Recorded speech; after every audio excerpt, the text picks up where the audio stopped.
La tasa de pobreza se ha disparado en la Argentina durante el primer semestre de este año 2024. ¿Estamos acaso ante un rotundo fracaso de las políticas económicas de Javier Milei? Veámoslo.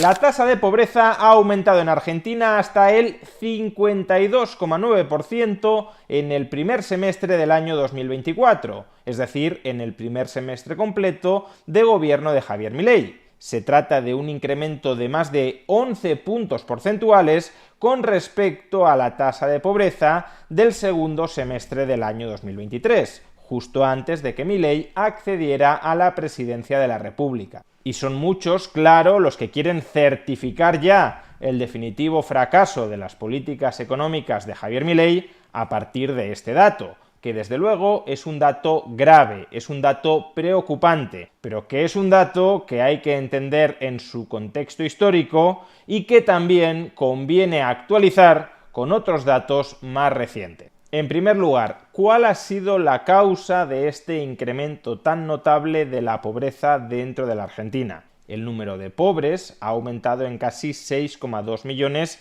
en los primeros 6 meses del año 2024. Sin embargo, el número de parados solo ha aumentado en ese mismo periodo en 260.000 personas. Dicho de otra manera, la causa fundamental de este importante aumento de la pobreza en la Argentina no es el aumento en el número de desempleados. Aunque esas 260.000 personas que han quedado desempleadas fueran el salario básico de un hogar de 3 o de 4 miembros, estaríamos hablando de que el aumento del paro puede explicar que 700.000, 800.000 o 1 millón de personas hayan ido a parar a la pobreza. Pero desde luego, únicamente el aumento del desempleo no puede explicar que 6,2 millones de personas hayan ido a parar a la pobreza. En este sentido, la causa principal por la que ha aumentado la pobreza en la Argentina durante el primer semestre de 2024 es una muy fuerte caída de los ingresos reales. Los argentinos, durante el primer semestre de 2024, experimentaron una fuerte reducción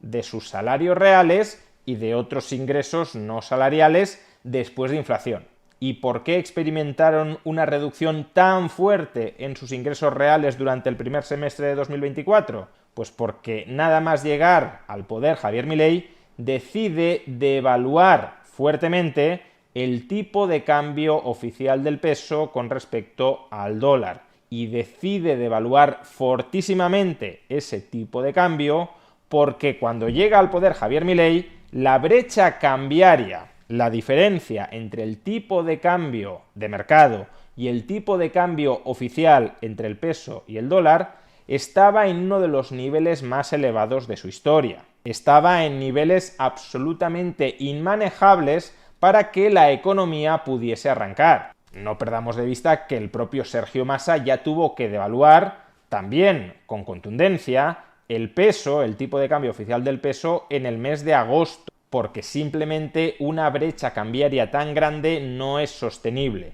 Así pues, cuando Javier Milei devalúa el peso, desata a corto plazo una fuerte inflación, que en realidad no es más que la expresión de la inflación que estaba latente, que estaba reprimida bajo el peronismo, como cuando levantas la tapa de una olla a presión, y esa muy intensa inflación que se vivió en Argentina en los primeros meses de 2024, como consecuencia de la devaluación de Milei, como consecuencia de la brecha cambiaria legada por el peronismo, esa muy intensa inflación deprecia los ingresos reales de los argentinos y aumenta de esta manera tan notable la pobreza. Pero claro, si la fuerte caída de los ingresos reales experimentada por los argentinos en el primer semestre del año como consecuencia de la fuerte inflación derivada de la devaluación, derivada a su vez de la enorme brecha cambiaria legada por el peronismo, es la causa del incremento de la pobreza, entonces el hecho de que los salarios reales hayan estado recuperándose de manera sostenida durante los últimos meses,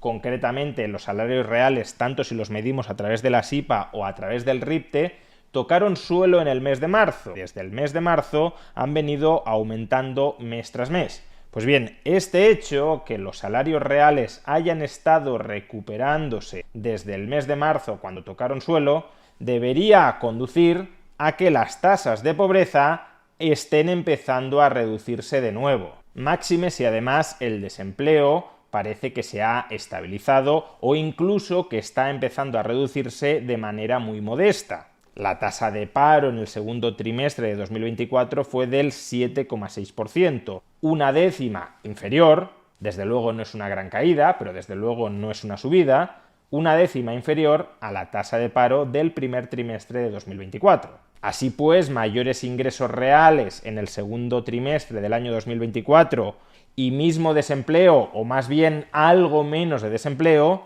todo esto debería llevar a que las tasas de pobreza se reduzcan. ¿Cuál es el problema? Pues que los datos que ha publicado el INDEC sobre la pobreza son datos agregados del primer semestre de 2024, es decir, son datos donde no se discrimina entre la evolución trimestral de la pobreza. Sabemos cuánto ha variado la pobreza en el primer semestre de 2024 con respecto al segundo semestre de 2023, pero no sabemos cuánto ha variado la pobreza mes a mes a lo largo de ese semestre, o al menos trimestre a trimestre, primer trimestre de 2024 y segundo trimestre de 2024, dentro de ese primer semestre. Por ello, los datos del INDEC no nos permiten saber, por ejemplo, si lo que sucedió fue que la pobreza aumentó mucho más durante el primer trimestre de 2024 como consecuencia de todo lo que ya he mencionado y que, en cambio, en el segundo trimestre de 2024 esa tasa de pobreza, gracias a la recuperación de los salarios reales y gracias a la estabilización del empleo,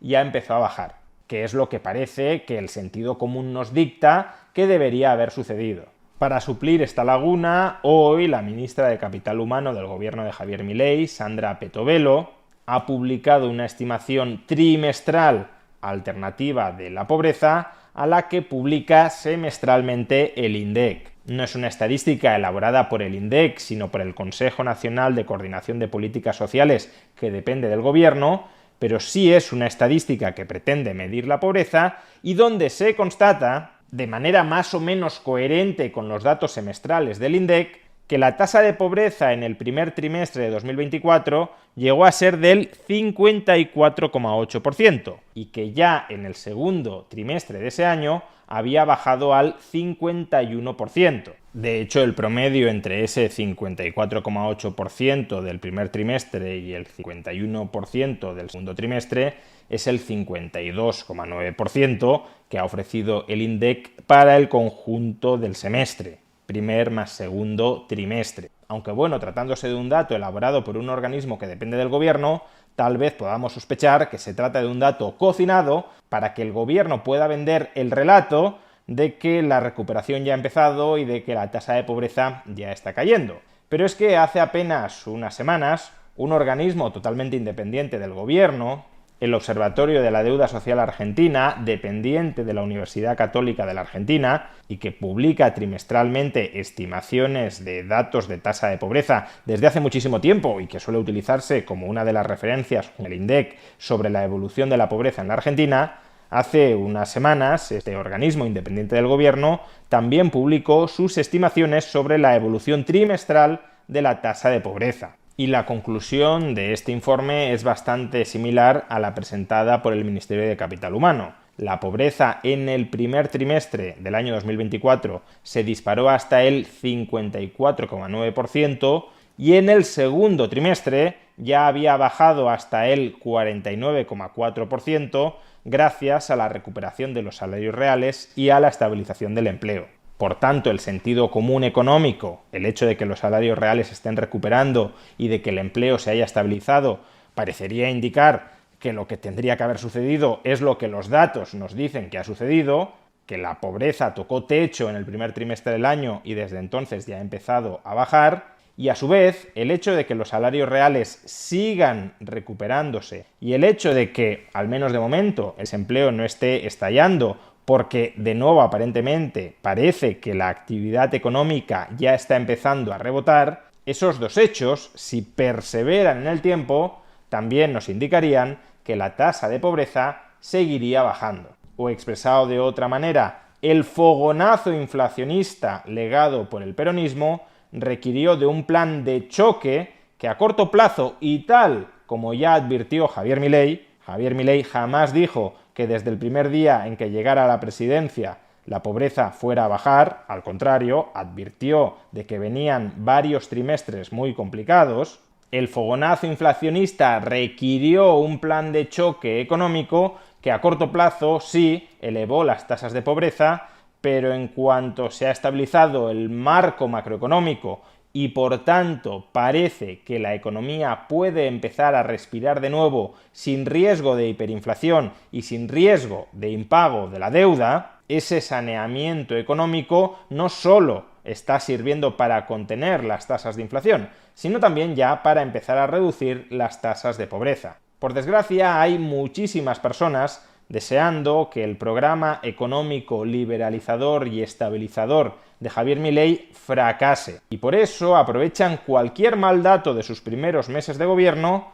para levantar acta sobre el fracaso definitivo e inapelable de ese programa de saneamiento, de estabilización y de liberalización económica. El éxito o el fracaso, porque también podría terminar fracasando, del programa económico de Javier Milei habrá que juzgarlo dentro de algunos años, no unos pocos meses después de llegar al poder, habiéndose encontrado además con una bomba hiperinflacionaria y una recesión económica de caballo entre manos. Porque claro, si Javier Milei hubiese llegado al gobierno de Suiza y hubiese disparado en Suiza las tasas de pobreza, podrías decir, oye, igual tus recetas económicas no funcionan. Pero habiendo llegado al poder a un Estado que estaba en caída libre, en descomposición, con una inflación absolutamente desbocada y al borde del impago de la deuda soberana, habiendo llegado al gobierno con esa situación, resulta verdaderamente vergonzante que algunos se sorprendan de que la terapia de choque